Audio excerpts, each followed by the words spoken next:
Hinanay nang nagkakusog si Bagyong Krising samtang gitumbok niini ang mainland Cagayan diin gipanglantawan kining maglandfall karong adlaw.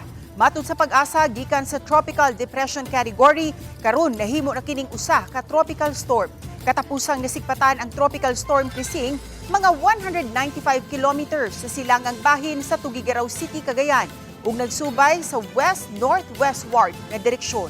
Samtang may pipila na ka mga dapit sa Luzon ang gipaubos karon sa tropical cyclone wind signal number 1 ug number 2.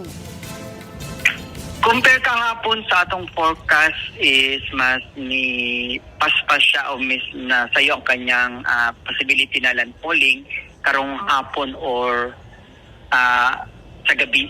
And ang exit niya sa Philippine Area of Responsibility it magpadayon kining kanyang pag-irog na speed by ugma sa hapon makagawas na kini sa atong Philippine Area of Responsibility.